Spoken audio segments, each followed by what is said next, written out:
So this is panel 8 on visions and madness, but I believe we have lost our madness. So we're mostly visioning here.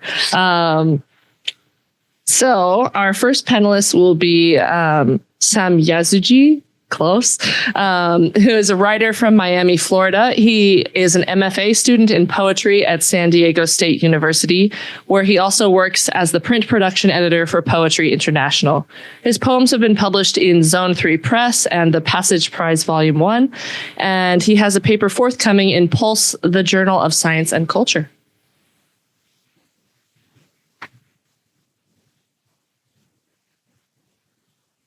Thank you. All right, let me just get this interface going.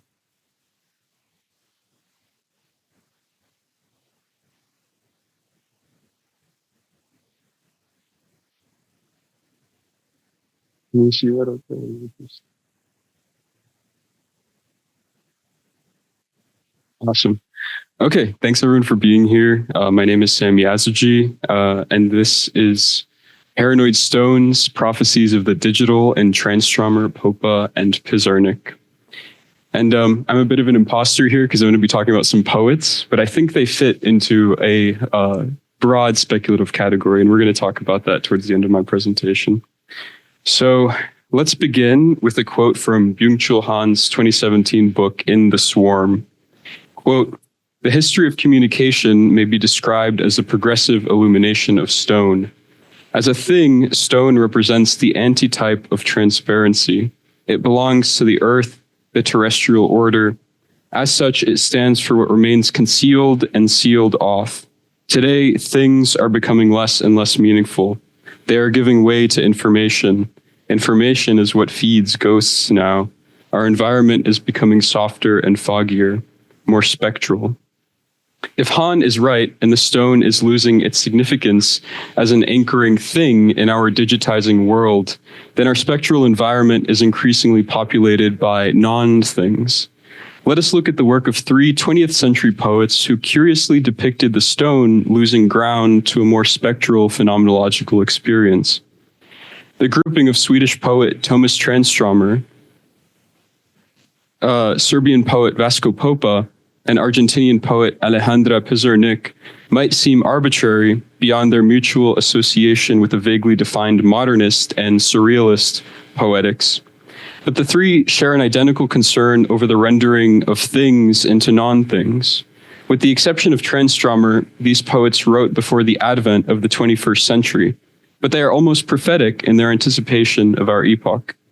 Crucially, their stone is almost never the totemic stone we might be familiar with from Western mythocultural history, right? Think of the unrollable stone at the opening of Christ's tomb, the runic stonework of the ancient Egyptians, and the towering stone cathedrals of the Middle Ages. But resembles more closely the portable, alchemical philosopher's stone. In our epoch, the cell phone stands as the stone which is hyper-illuminated in its ability as an aesthetic and ontological interface to dissolve the world and estrange us from dwelling life. But first, let us begin with a brief survey of each poet's depiction of the archetypal stone. And you'll have to forgive me, we're really going to breeze through these examples. So I'm not going to read the poems in their entirety to you, but I'll have some of them up on the screen for you to appreciate.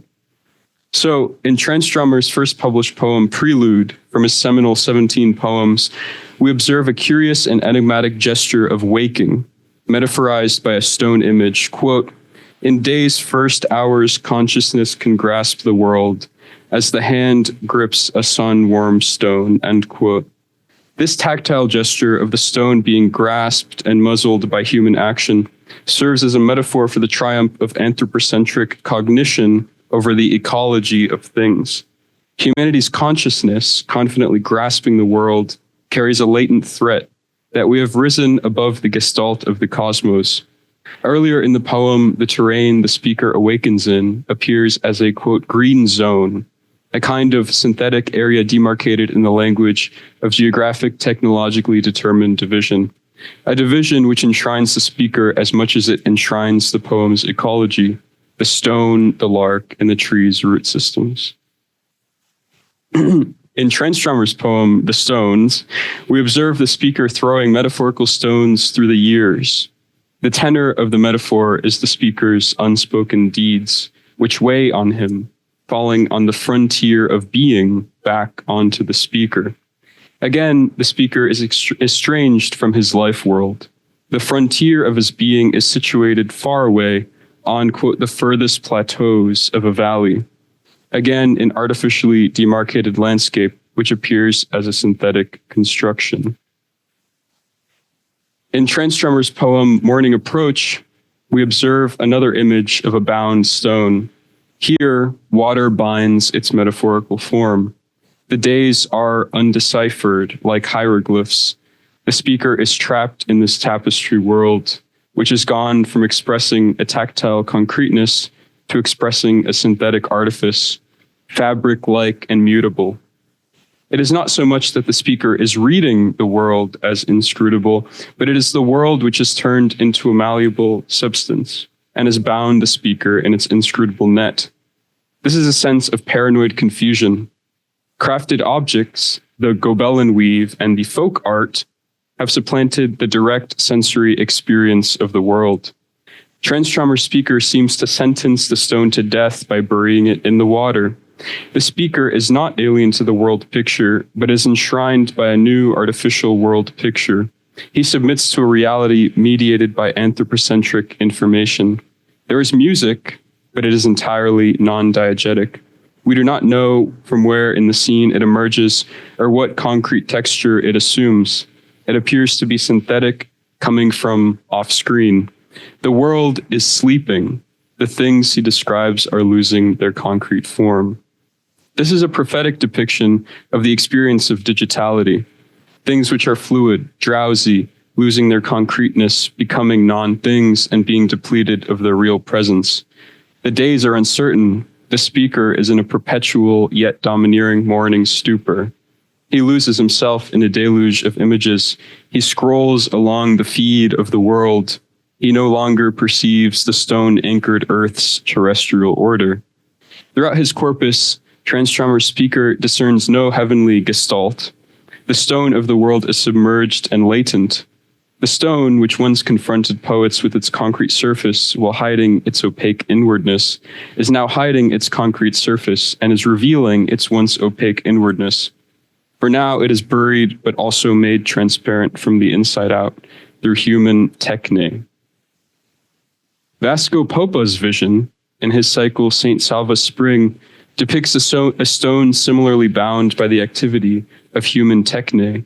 Though Popa's technological lens is attuned to a mythic and estranged past, as opposed to Tranströmer's timeless and spectral present. Popa's is the world of medieval Serbia, which St. Sava, a 12th century Orthodox monk and archbishop, was very much the progenitor of.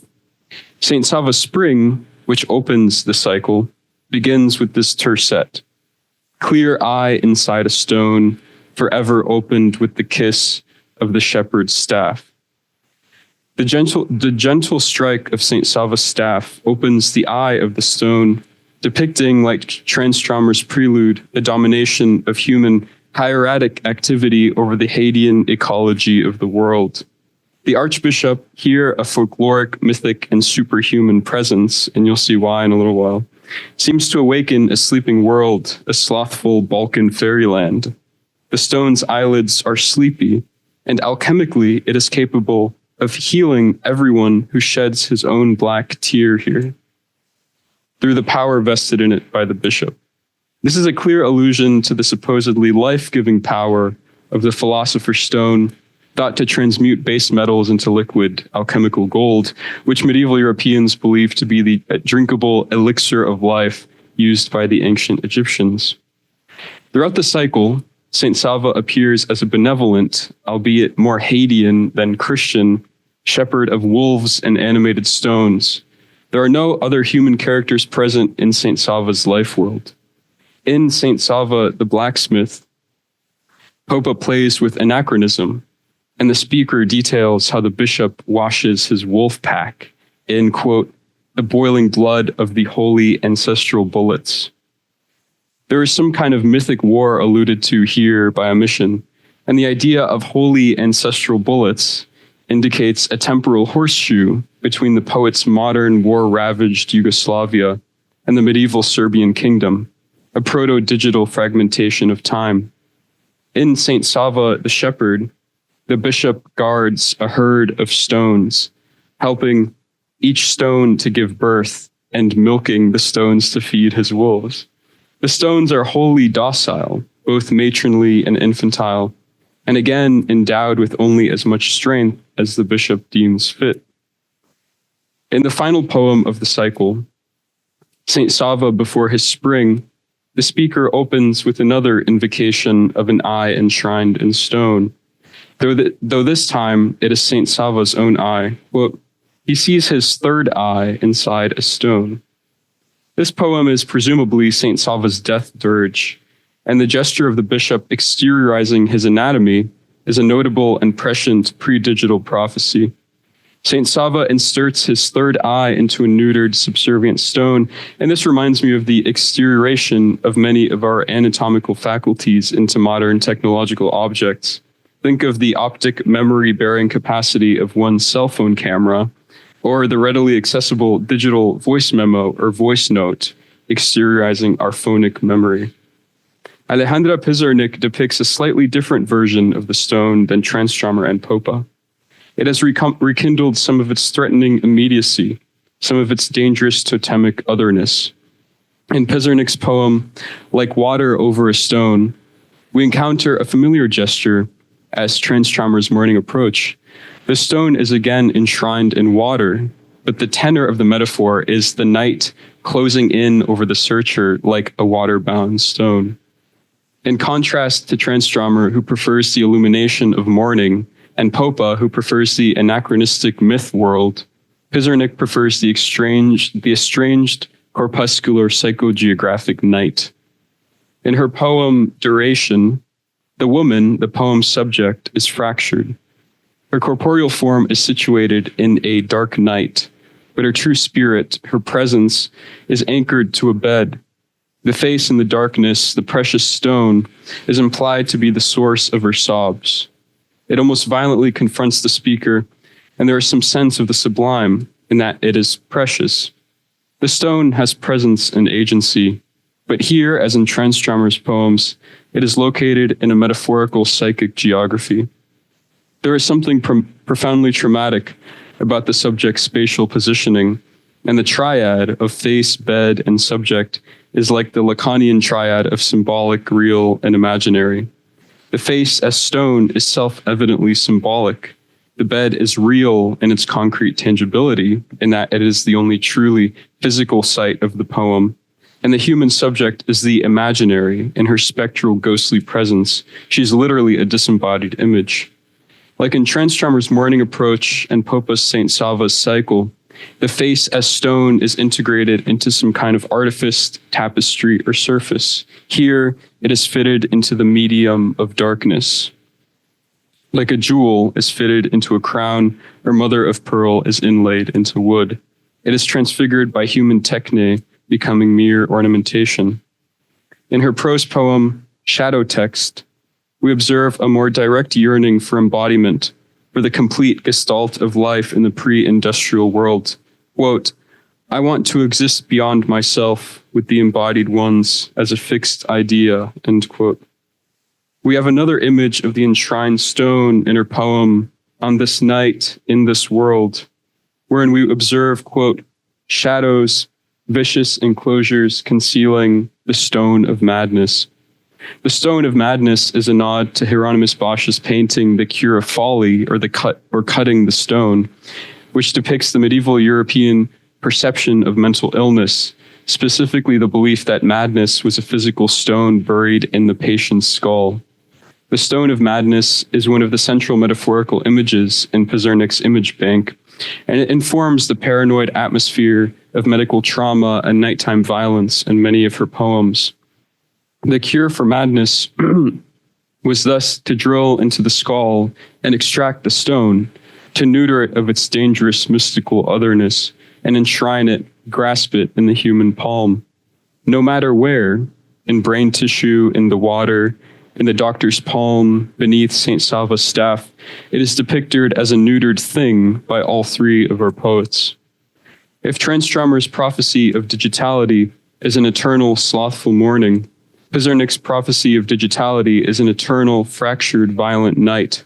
The two complement each other well in that our experience of digitality is either hazy but well lit, or paranoid and dark, but both equally unreal, in that we interface primarily with symbols and are blanketed in the indecipherability of non-things.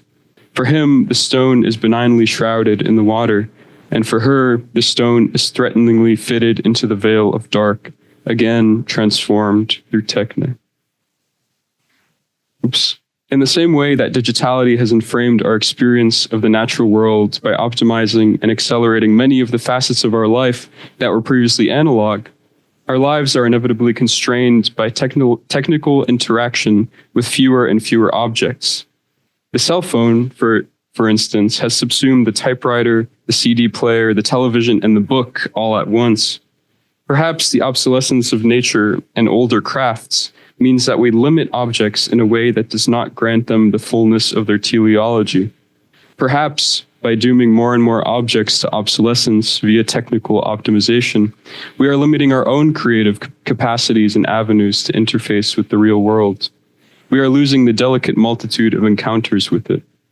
The stone as a thing has retreated into us, into the water, into a face fitted into the darkness. It has shrunk, and yet we are consumed in the ecstasy it generates. It is no longer an anchoring other to us, but an interface which perpetually renders the world. It has lost its glowering impenetrability. We have consigned its affects to ghosthood. This is an issue of phenomenology and techniques, but has important aesthetic dimensions, which I believe were foreseen by our three poets. Now, let us broaden the scope of this paper to theoretically undergird my argument that these three poets were practitioners of speculative prophecy regarding the experience of 21st century digitality. In Martin Heidegger's 1951 essay, The Thing, he offers an etymological definition for the thing as a concept. In Old German, Latin, French, Spanish, and English, the thing is that which, quote, gathers. More specifically, it, quote, stays, gathers, and unites the fourfold of earth and sky, divinities and mortals, end quote. Thus, it gives us access to the gestalt of being, quote, the world as world through dwelling, end quote.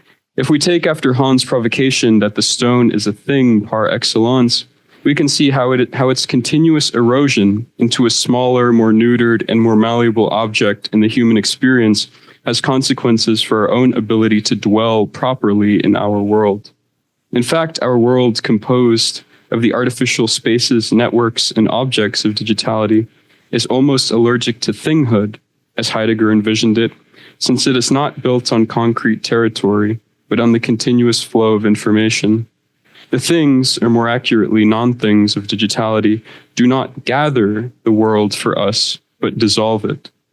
Yuk Hui, in his 2016 book on the existence of digital objects, identifies the nature of information in cybernetics, which was the precursor of modern digital computation, as, quote, communicated and measured by bits and entropy. The entropic force of information manifests aesthetically in the visual format of cell phone hardware. So please entertain this brief attempt to offer an amateur phenomenological reading of the cell phone, which, as I said, is the alchemical stone of our day. The cell phone miniaturizes and transposes objects which once could be perceived in the normal or distant view into its microscopic screen. The screen in itself mimics the technicity of our non-digital life. Let's take Heidegger's emphasis on dwelling. As a pseudo-dwelling place, the cell phone demands that we unlock it. We find ourselves at home when we enter through its virtual door. We open an application and scroll through its contents. The miniature screen contains the locked door, the passage, and the destination all at once. Once in the app, whether a map, browser, contact book, etc., we search its recesses, ingesting more information. The computer, once a blocky, totemic, stone-like thing, has become a miniaturized dollhouse interface, even further accelerating the movement of information and flattening the distance between I and other. The entire dwelling is enshrined in a small stone. Unlike the physical stone-walled dwelling, picture something like the gargantuan Rand home computer of the 1950s. The pseudo-dwelling of the cell phone entropizes the personal other by rendering it artificially close to the point of disappearance. As Heidegger forewarned in The Thing, quote, "The peak of this abolition of every possibility of remoteness is reached by television, which will soon pervade and dominate the whole machinery of communication," end quote. Byung-Chul Han, in his 2022 book, Non-Things, Upheaval in the Life World, describes how digital communication has fulfilled this by abolishing, quote, "the personal counterpart, the countenance, the gaze, physical presence. It thus accelerates the disappearance of the other," end quote.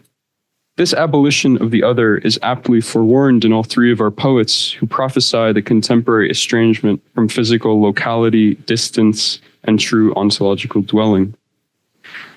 As Brigitta Steen observes in her paper, Vision and Reality in the Poetry of Thomas Tranströmer, about Tranströmer's prelude, quote, "The juxtaposition of concrete objects is completely metaphorical, and the effect symbolic and visionary rather than realistic. Nature in the poem exists only in a dreamlike context," end quote. The concrete, real other, like the grasped stone, is tragically neutered into the sheen of symbol and vision. Recall the weave and hieroglyph. We see a similar dynamic in Popa, where, as Anita Lekic-Turbojevic argues in her 1989 dissertation, The Poetry of Vasco Popa, the image of Saint Sava is himself even inspired by, quote, "the lord of the underworld in Serbian paganism," end quote. And his touching of the stone with the staff has a source from the Orthodox hagiographical archive. The bishop was said to have, quote, "transformed stone into water with a touch of his magic staff," end quote. Thus, in one reading, the Hadean god of a new epoch puts the ancient archetypal stone to death. Not only is this indicative of Popa's play with anachronism, remember medieval Serbia horseshoed onto bullet-infested modernity, but it is also a literal entropic dissolution of the archetypal stone, the other and thing par excellence, into fluid substance. Heidegger argued that the whole earth, in some ways, is housed in the placid totemic dwelling stone, and I believe that its dissolution in Popa's poems is an auspicious warning. In The Thing, Heidegger writes, quote, "In the rock dwells the dark slumber of the earth, which receives the rain and dew of the sky," end quote. The stone is supposed to receive the water, not to be neutered and dissolved into it, or thrown into it, as we see in all three poets' prophetic depictions. It is no longer the gathering thing, but the dissolving thing. In a sense, and this is where I'm throwing all of you speculative fiction scholars a bone, in a sense, all three poets also practice what Darko Suvin famously calls cognitive estrangement in a seminal 1972 paper on the poetics of the science fiction genre. To him, cognitive estrangement is the essential quality of science fiction and is predicated on, quote, "the possibility of other strange covariant coordinate systems and semantic fields." This estrangement, a, quote, "point of view or glance implying new norms," end quote, see the phenomenological language in the glance, is identical to the way our three poets envision their worlds. They are not self-consciously set in the future in utopias or dystopias, but are instead infused with a glance of a possible future, the estranged ontological condition of digitality. Their worlds are not moralizing. They are, quote, "meta-empirical and simultaneously metaphysical," in Suvin's terminology. They do not offer any easy escape routes from conflict, but instead concentrate on possible futures. So finally, how do our poets find a respite from the dissolution of the stone, from the ontological estrangement that it brings? They find it by building a speculative possible future, a silent dwelling, an angelic habitation in an other world. All three poets invoke silence almost as often as they invoke the image of the stone, which is to say, obsessively and often.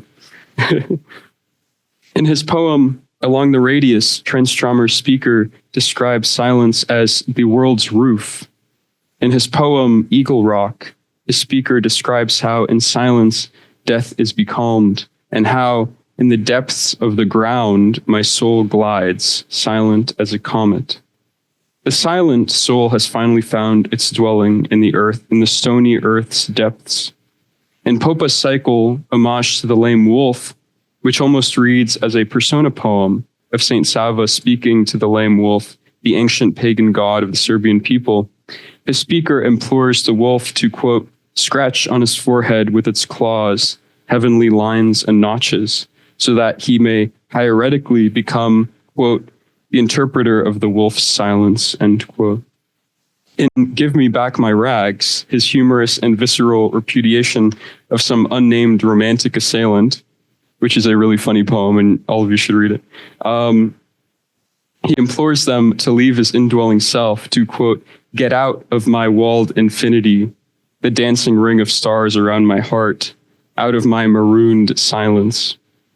In Pizarnik's Green Paradise, her speaker, in a meta-poetic reflection, affirms how she, quote, stored up the purest words for making new silences. In her aphoristic prose cycle, Paths of the Mirror, her speaker reflects on the centrality of silence to her craft. Quote, but the silence is certain, this is why I write. And again, quote, I wanted a perfect silence, this is why I speak, end quote. In her prose poem, Extracting the Stone of Madness, her speaker reflects similarly, quote, all I want is silence for myself and for the selves I used to be, a silence like the magical cottage in the forest that lost children find in fairy tales, end quote. This is a direct invocation of silence as a dwelling and a vision of a possible future. In summation, how did these three modern surrealist poets prophesy the coming digital age? Through the dissolution of the once totemic stone and the impossibility of ontological dwelling within it.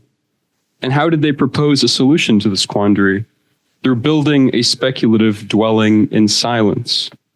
Perhaps we can learn from them in our digital age of noise, liquidity, and paranoid information flows, and perhaps we can once again recover an image of the terrestrial dwelling stone. Thank you.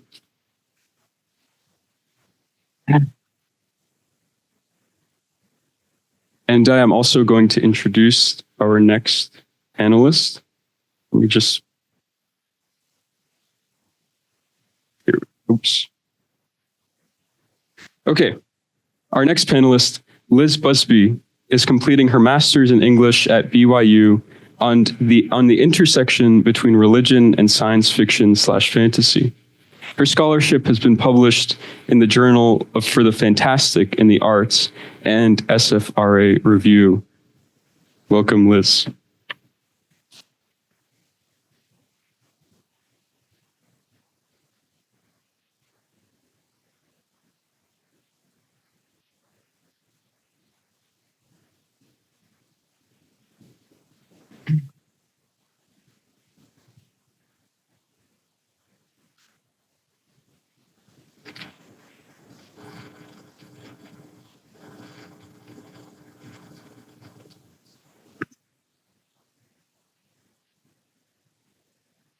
Okay, excellent. So my presentation is called The Palanaeum and the Numinous, the Epistemology of Scholarship in Brandon Sanderson's Stormlight Archive. Several key plot points in Brandon Sanderson's epic fantasy series, The Stormlight Archive, revolve around the evolution of scholarship.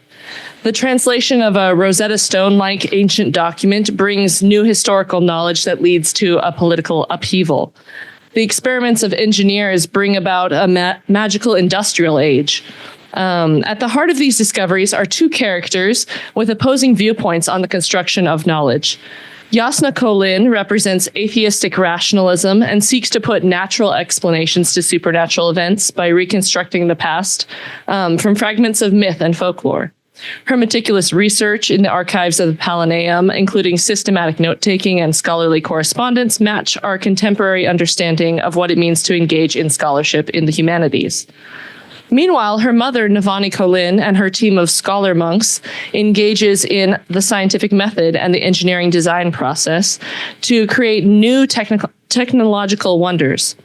Though science and engineering might be stereotyped as eminently rational, Navani is portrayed as a character of faith, whose scientific discoveries are shaped by partnership with supernatural beings. This paper will examine the epistemology of these two key scholar characters to show how Sanderson's work questions the nature of rational mediated scholarship and makes space for other ways of knowing, including supernatural revelation and inspiration. This paper puts Sanderson's work into conversation with post-secular theories, where secular epistemology is acknowledged as one way of knowing among many.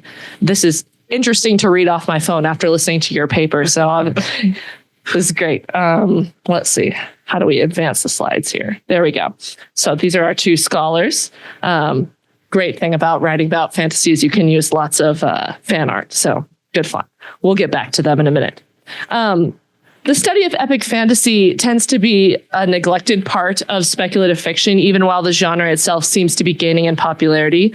Critics such as Brian Atteberry and Dennis Wilson Wise have noted that perhaps this neglect is due to a fundamental incompatibility between popular critical lenses like Marxism, feminism, and postcolonialism, and the inherent motives of the medievalist epic fantasy genre. Indeed, when epic fantasy does garner critical attention, the discussion sometimes takes the form of denouncing the genre as anti-modern and possibly dangerous.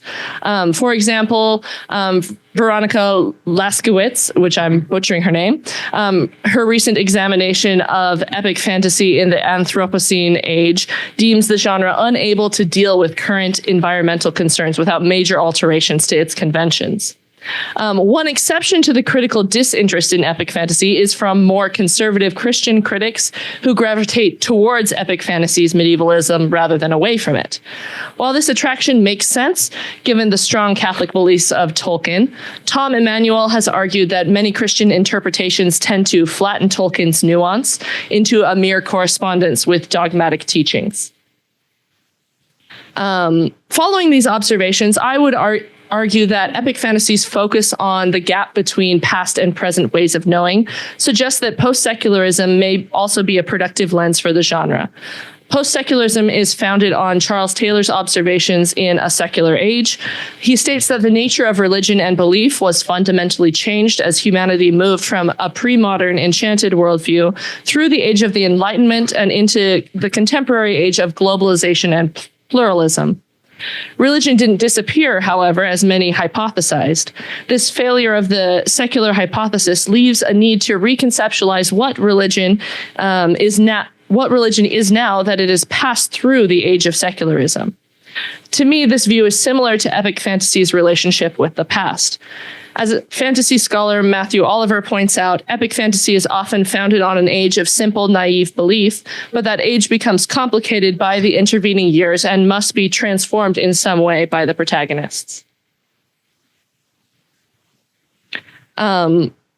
Sanderson's work offers a nuanced portrait of secularism as it relates to religion, a trait that Laurie Branch points to as a major correction post-secularism can offer to current scholarly approaches. Post-secularism re-envisions secular ways of knowing as one way among many, rather than as a neutral or default perspective. Branch points out that secularism is not inevitable, but an invisible and insufficiently examined set of assumptions that come from a Western European perspective. Similarly, Rita Felsky acknowledges the usefulness of critique, but seeks to question its claim to exceptional status, saying that secular perspectives have become quote, not one good thing, but the only imaginable thing, end quote. Indeed, post-secularism argues that the secular ways of knowing that have been ascendant since the Enlightenment, reason, experimentation, logic, cannot be truly separated from other more typically religious methods of knowing, intuition, inspiration, and feeling. This desire to recombine or re-acknowledge both aspects of human knowing presents a unique opportunity for fantastic literature. While critics sometimes prefer science fiction's wholehearted embrace of secular assumptions about knowledge, the fantastical offers the opportunity to re-engage with alternate frameworks of human knowledge. Sanderson's unique blend of fantasy trappings with science fictional logic leads him to write works that inherently blend both secular and religious ways of knowing. This blending can be most clearly seen through Sanderson's 3 Laws of Magic, which he devised early in his career and published as essays on his website. His principles have had a huge impact on a generation of fantasy writers, leading to an increase in the popularity of fantasy works with magic systems that fit his logical framework, and a reduction in more mystical or numinous fantasy. In this way, this tendency of Sanderson's towards scientific magic systems could be seen as fitting fantasy into a more secular science fictional mode. However, I believe the degree to which Sanderson's books lean on the rational has been somewhat exaggerated. Instead, by introducing the logic of science fiction into the magic of fantasy, Sanderson has created a setting for a post-secular encounter between science and religion. Within the Stormlight Archive, secular ways of knowing are most clearly embodied in the character of Jasna. When she first appears in The Way of Kings, Jasna is introduced as the Great Heretic, the one non-believer in the mostly pre-modern enchanted world of Roshar. She is a scholar and a seeker after truth. Jasna works systematically through the information available in Kharbranth's great library, the Palanaeum, filling notebooks with items related to one topic. And then once the notebook was filled, each item would be evaluated again for reliability and usefulness and copied into different, more specific notebooks. I read Jasna's method of scholarship as an echo of the common Enlightenment practice of creating commonplace books to bring together ideas gleaned from one's reading. In a more modern context, we might tie her practices to the rise of the Zettelkasten second brain method of learning through detailed record keeping. The scholarly order that Jasna belongs to, the Aristotelians, great name, seem reminiscent of modern critical scholarship. Dalinar describes the Aristotelians as seeking to create unbiased factual accounts of what happened in order to extrapolate what to do in the future. As readers observe Jasna's work throughout the series, it becomes clear that this means reinterpreting historical events by undoing the damage done to the historical record by the Vorin Church's suppression of contrary views. It also means removing the supernatural from history. In fact, Jasna explicitly explains that her goal is to find secular explanations for religious phenomena. Quote, "It strikes me that religion, in its essence, seeks to take natural events and ascribe supernatural causes to them. I, however, seek to take supernatural events and find the natural meanings behind them." End quote. At the end of this speech, Jasna sets rationalism and religion as opposite sides of a card. This relationship is a clear restatement of Charles Taylor's statement of the secularism hypothesis. That as rationalism increases, religiosity must correspondingly decrease. They're opposite sides of a card. You can't have both. As might be expected, Jasna explicitly secularizes religion. Though she incorporates folktales and superstitions into her research methods, she secularizes the factual parts of them. In Words of Radiance, she admits that there is some slight proof that supernatural beings exist, but she explains them naturalistically as real creatures, simply powerful spren, which are a type of fairy kind of thing if you haven't read the books. Jasna draws the distinction between acknowledging the historical existence of something and acknowledging its divine power in a way reminiscent of recognizing Jesus of Nazareth as a powerful moral teacher rather than as a divine being. About the Almighty, she says that she never claimed that he was not real. Quote, "I merely claim that I do not accept him as God, nor do I feel any inclination to worship him," end quote. Jasna is in fact more open-minded about the reality behind religious folklore than the other Aristotelian scholars, who make fun of her interest in what they regard as mythological creatures from nursery tales. When Shallan questions her about why she is studying what most scholars consider a fabrication, she explains her belief that supernatural entities have a natural real-world correlate, that something caused the legends.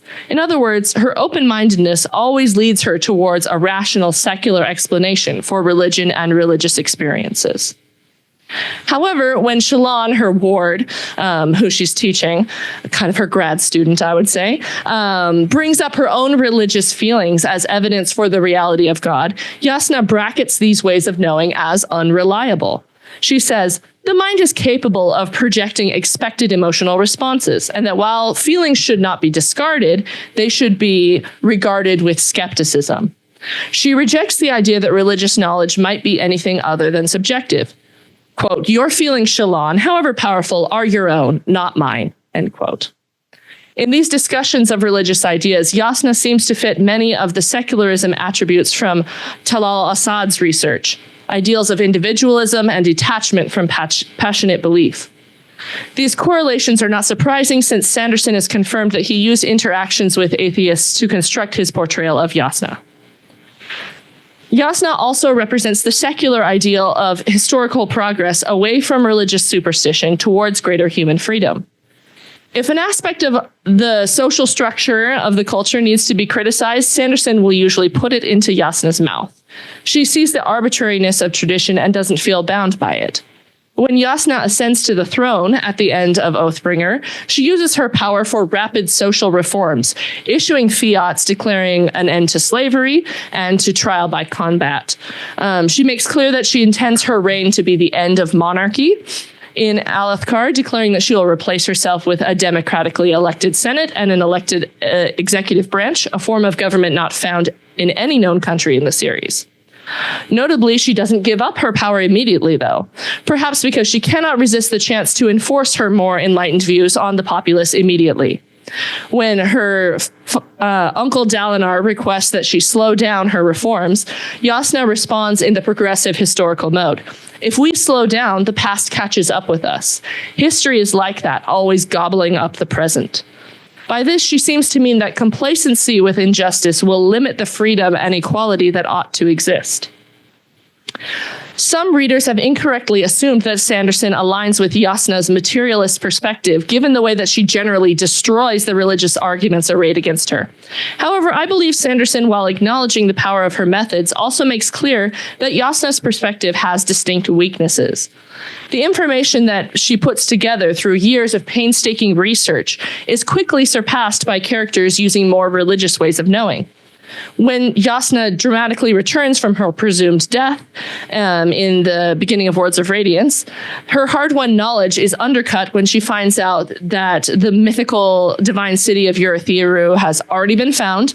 The ancient enemy whose existence she was trying to prove is already here, and the religious orders of the Knights Radiant are refounded without her. When Yasna realizes that her information that she worked many years at gathering is now useless and out of date, she despairs. We can't look to the heavens for salvation, but apparently we can't look towards the past either. So where can we look? Crucially, the character named Wit then questions her not her knowledge, but her religious assumptions. You're so convinced that there is no God. I'll admit it, Yasna, that I empathize with your skepticism, but I don't agree with it. I just think you've been looking for God in the wrong places. Wit, like Rita Felsky, acknowledges the usefulness of Yasna's secular ways of knowing, but he acknowledges their limits and encourages Yasna to see beyond her current perspective. Sanderson also questions the system of morality that Yasna has come to through her secular studies. Though her desire to move toward a more egalitarian society is portrayed positively, it's impossible to ignore the challenges the book makes to her utilitarian ethics. In the unforgettable chapter entitled The Lesson, Yasna presents her apprentice Shalon with a moral quandary about the nature of justice by purposefully strolling through the disreputable side of town late at night. When thugs predictably attack them, Yasna then murders them with magic. Yasna justifies her vigilante justice as a measured and utilitarian approach. A careless barmaid walking home the wrong way cannot protect herself, but I can, and I will. Shalon disputes this conclusion, arguing that what Yasna did was legal and right, but not moral, and it certainly wasn't ethical. In fact, the utilitarian calculations that Yasna employs are the same sort used by Taravangian, who becomes one of the series' villains. In Wind and Truth, Taravangian, now ascended to godhood, challenges Yasna to make a case for resisting his domination. Yasna bases her arguments on her secular knowledge and utilitarian moral principles, which results in a catastrophic loss. The book depicts her weakness as assuming that she is able to have a more accurate understanding of the most possible good for the most people. Taravangian dismantles this argument by showing that both that Jasna's perspective on what would cause the most good is limited by her ability to understand causation from a human perspective. This first flaw leaves her vulnerable to being disproven by access to better information, which Taravangian is able to claim via his greater divine perspective. Her second flaw, that she frequently fails to live up to her own ideals, leaves her open to accusations of hypocrisy, which cannot be justified by logic. Whether this argument works is up for debate, as some readers have been unconvinced by Taravangian's dismantling of Jasna's point of view. Regardless, this plot point makes it clear that Sanderson believes that Jasna's secular perspective has limitations. It is not a neutral view from nowhere. Of all the characters over the 5-book arc who undergo faith crises, Jasna is perhaps the one who experiences the most violent break from her previous beliefs. But ironically, her crisis is a deconstruction of her secular rather than religious ideals. As Jasna says, as she contemplates her failure, she'd spent her life spurning the existence of deity and had now been bested by one. I suspect this loss is Sanderson's way of setting Jasna up to become more open in future books to ways of knowing that are, if not outright religious, then at least less secular. Jasna's mother, Navani, acts as a religious foil to her daughter's secularism. Both are brilliant scholarly women. If anyone can be said to be bringing Roshar into the industrial age, it is Navani, the magical engineer who leads what amounts to a research and development lab. Over the course of the series, she significantly aids in the invention of various marvels by understanding and applying the principles of magical physics. She helps create indoor heat and a pain reduction mechanism, as well as a flying machine. Yet, while Jasna is a fervent atheist, Navani is one of the most religious characters in the series. In moments of great emotion or trial, she frequently turns to prayer. When Dalinar is betrayed on the battlefield and left to die, Navani immediately sets to work not by seeking secular justice, but by addressing divine justice. On Roshar, prayers are typically written on paper and then burned, and Navani takes this to another level, painting a giant glyph or symbol for justice on the ground in flammable ink. The process is clearly meaningful to her. She says, it describes it as, she felt tears on her cheeks when she painted. What was a prayer if not creation? Making something where nothing existed. Creating a wish out of despair, a plea out of anguish. Bowing one's back before the Almighty and forming humility from an empty pride of human life. Something from nothing, true creation. For Navani, prayer is not a superstition, but a spiritual practice which does real interior work, as well as possibly changing the exterior world. In another instance, she burns the glyphs death, gift, death, to pray for the death of her psychologically abusive husband, and immediately feels shame. When he is assassinated later that night, she is flooded with guilt. Storm, she'd prayed for this. That knowledge stabbed straight through. She had to hope the Almighty hadn't listened to her foolish pleas written in a moment of fury. It's clear that Navani believes in the effectiveness of prayer.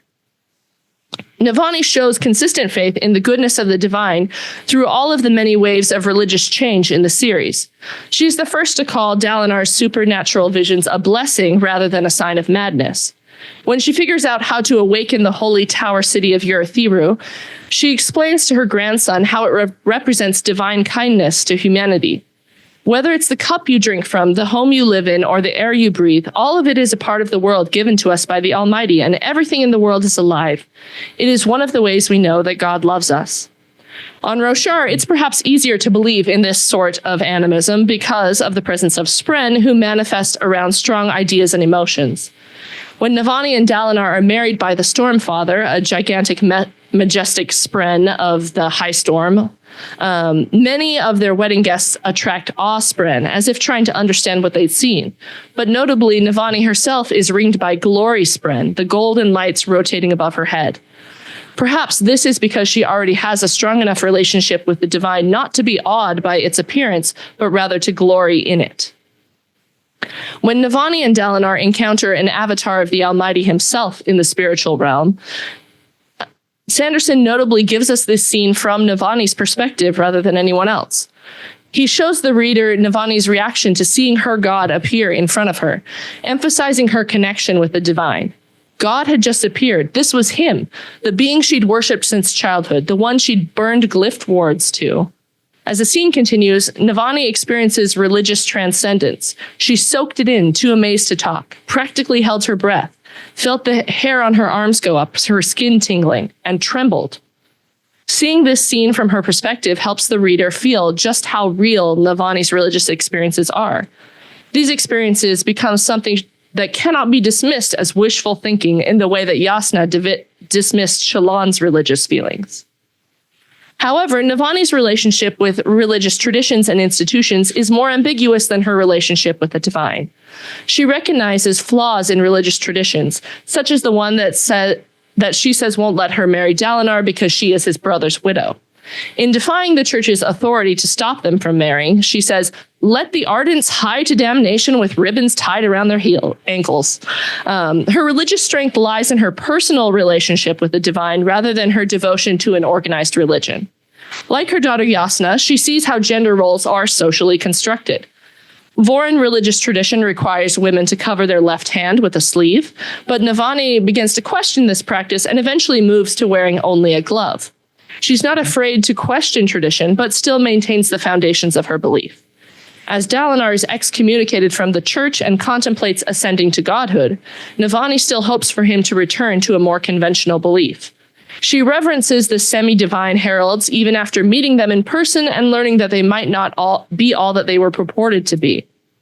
While Navani is clearly religious, she is not a fundamentalist. While she is clearly a woman of rationality, she is not a materialist. Navani inhabits a post-secular space, neither returning to an age of unquestioning enchantment or losing faith to the tyranny of reason. This balance can be most clearly seen in Navani's relationship with the sibling, a spren of the Tower City, where she makes an uneasy alliance between science and religion. The machines she invents literally cannot function without tearing apart the soul of a spren, something divine and living. The sibling, a large and powerful spren of the city of Urithiru, embodies a supernatural resistance to this possibly damning industrialization.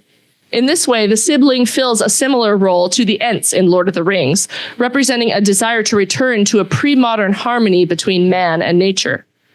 The sibling sees Navani's experiments not only as having caused more pain than any living person, but as a violation of religious belief. They say that her continued experiments only increased your heresies and that her religion is incomplete. At the climax of the book, Navani pushes back on the idea that scientific progress and religious knowledge are opposites. As the sibling is about to be killed by the enemy, a pure song arises from within Navani, a song of orderly scientific analysis, accompanying the sibling song of natural growth. Suddenly, their two songs snap together into one, literally bringing the spirit of scientific advancement into harmony with the divine in nature. Far from rejecting religion's limitations on science, Navani becomes magically bonded to the source of those questions. Their relationship becomes one of progress towards a new balance. Navani asks the sibling to see my heart, see that I'm trying, and the sibling responds, "This is a good thing that you attempt. All spren being free would be preferable, but perhaps I can see a compromise. I had forgotten that people are capable of that." It's clear that the world cannot return to the unspoiled perfection of the Enchanted Age, but they move forward in hope that an acceptable balance between the two can be found. Matthew Oliver has described Sanderson's work as a synthesis between the religious feeling of transcendence and the rational thought processes associated with the scientific mind. This becomes literally true in the case of Navani and the sibling, as they become what John McClure referred to as, quote, the border zone between the secular and the religious. And like other border populations, this one is producing new, complexly hybridized forms of thought, end quote. This border is facilitated by Navani's unique embrace of both religious faith and scientific advancement, which allows her to push against some traditions while remaining deeply rooted to others. Navani's relationship asserts the mutual need of the divine and the human for each other, something very different from the ideas in both pre-modern religion and from contemporary orthodoxy. Overall, Sanderson's approach to religion in the Stormlight Archive shows that far from being a genre that merely longs for a past age when religion was simpler, epic fantasy can be the site of productive discussion of the role of religion in a post-secular world. Thank you.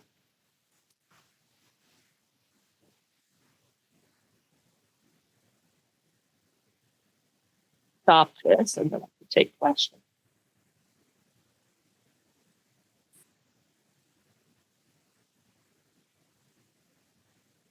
All right. Thank you both for your presentation. Sorry. So we now have about 10 minutes for Q&A. So I will walk around with the mic for anyone who has questions they'd like to pose. Okay.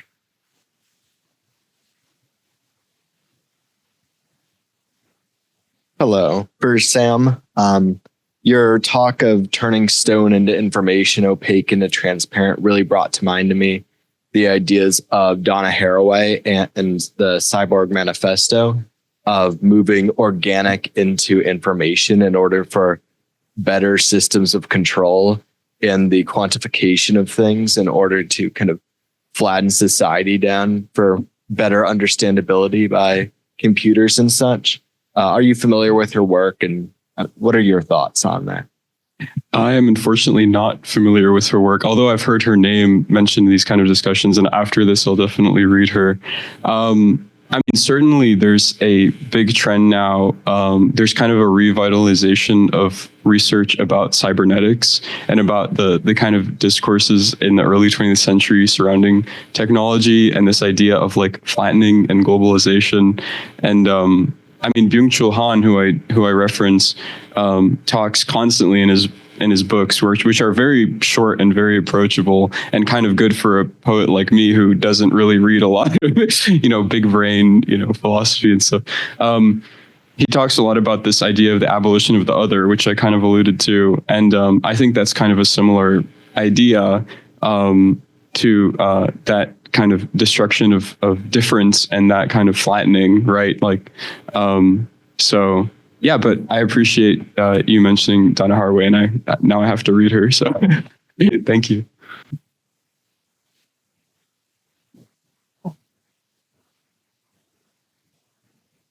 Thank you both so much for your papers. This question is, I think, more relevant to Liz. I just want to say I really appreciate bringing religion and religious discussions into science fiction and fantasy. It always fascinates me. And I'm not familiar with the Sanderson books you talked about, but as you really, wonderfully described the sort of arc of this character, it really brought to mind the philosopher Soren Kierkegaard and his idea of conviction and absurdity as it relates to religious belief.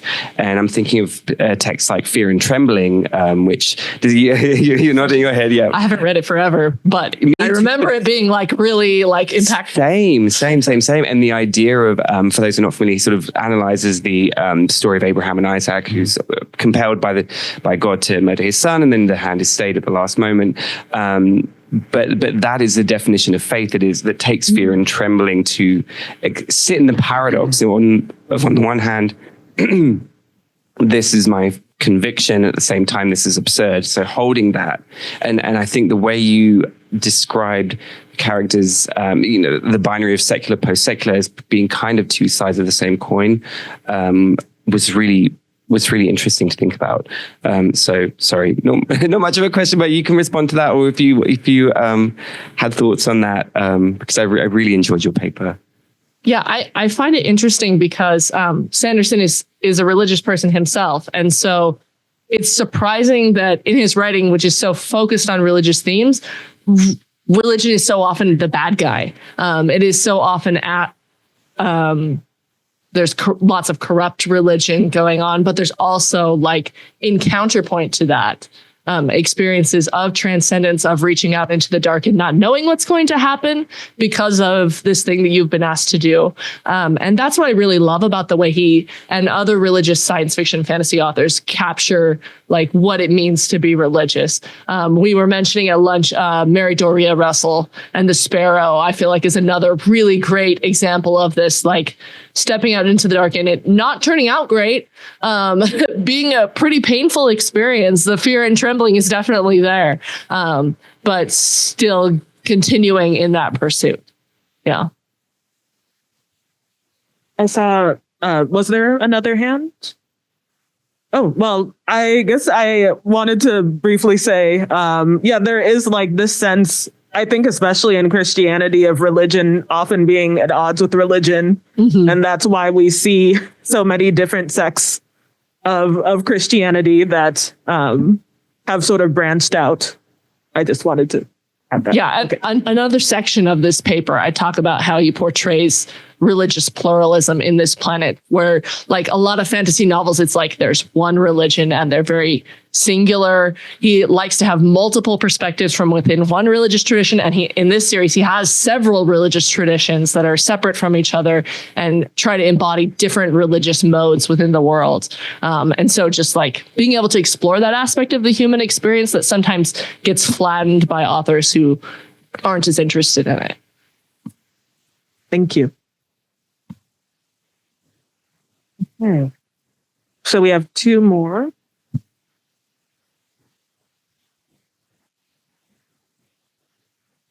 Hi. Yeah, my question is for Liz. I think at the start of your talk, you mentioned this text, which I wanted to take down the name of the author, but I'll ask you about that after. It was the author who discusses fantasy in association with the Anthropocene. And you mentioned something about how there was like a certain criticism of fantasy as a genre in itself and what it's able to do environmentally. And I was wondering from your research and with this particular archive, if there have been any points to like counter that, if you've been able to see a generativeness within fantasy that directs in a slightly different way. Yeah, so I think the point that I'll call her Veronica because I cannot pronounce her Polish last name, that she's making in this paper is that although we do have like some environmentalism in Lord of the Rings, right? It's not our modern conception of the way things should be. It's kind of an inevitability of the falling away from nature and something is lost and we can't get it back. I think there are versions of fantasy that do a really good job of interfacing with environmentalism and the Anthropocene. There's a recent collection that was put out by Auschwitz, who someone mentioned in the earlier section, a collection about fantasy and the Anthropocene, but it's particularly the genre of epic fantasy that usually gets picked on because there are many, many kinds of fantasy, but this like the genre of the epic that's looking back to medievalism and older forms of storytelling with the epic that people just have a hard time figuring out what to do with critically because it doesn't mesh well with these things. So.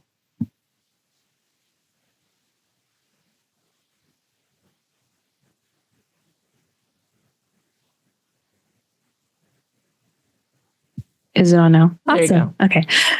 So this question is for Sam. And in regards to all of the poetry that you went over, do you think that your insight into those poems, as varying as they were, could work as sort of a variant of critical fabulation in regards to how it can conceptualize like new ways of our future with our current present, considering, like you said, all the digitization that we are, fully embracing and simultaneously discarding in regards to, some people are pointing more towards like vinyls now or other sort of aspects of media. So do you think that can work in tandem, like as a conversation to sort of create a future against a past that is like currently being created? I think that's a very good question. I'm showing my ignorance here. I don't know exactly what critical fabulation is, but I think of the three poets that I talk about, Vasco Popa has the most fabular kind of understanding of poetry and the kind of, his poems are really these strange, surreal puzzles, right? And I would hesitate to ascribe too much intentionality on the part of the poets, and I already did so much kind of what do you call it, like projection of my own kind of take on them in my presentation of them to you. But I think in terms of like the retromania that we're seeing and that I think we've seen really since like the 90s when kind of computers almost became these real presences in our lives, right, for better or worse.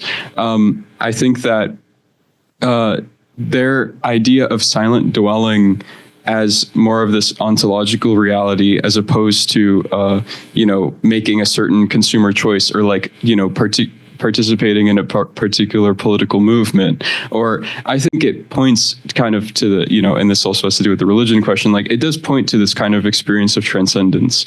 And I know that Tranströmer he was Christian, and his poetry kind of has this, you could say it's the most orthodox of the three, although not to say he was Orthodox Christian, but that it has kind of this sensibility of like, something you'd see in St. Paul, right? Like, pray to your God who is in secret. Like, and it has this apophatic sensibility that even like in the book of Revelation, like after the opening of the seventh seal, right, there was silence in heaven for, 30 minutes. Like these kind of, mystical, ideas of experiencing God. And even Heidegger talks about this in the essay I mentioned, Meister Eckhart, right? And this tradition in Western metaphysics and in Catholic theology in particular. I think all three poets are playing with that terminology in a very specific and very kind of intentional way. And I think it's, in a way, that's why I kind of like, I feel like their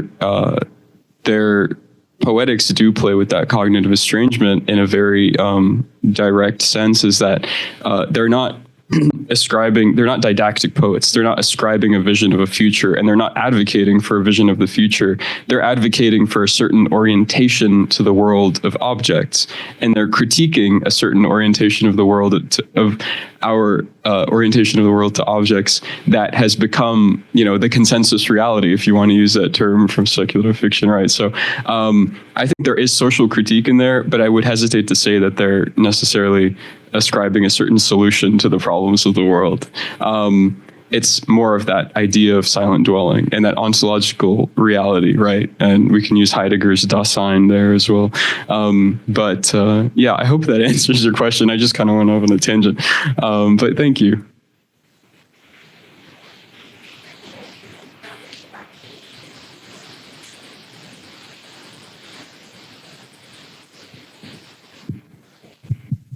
I think it's on. Yeah. So I think that will be our last question for this panel, just to make sure we have a little bit of a break before panel 9. So thank you again, Sam and Liz, for your presentations. They were very riveting. Yeah. Thank you.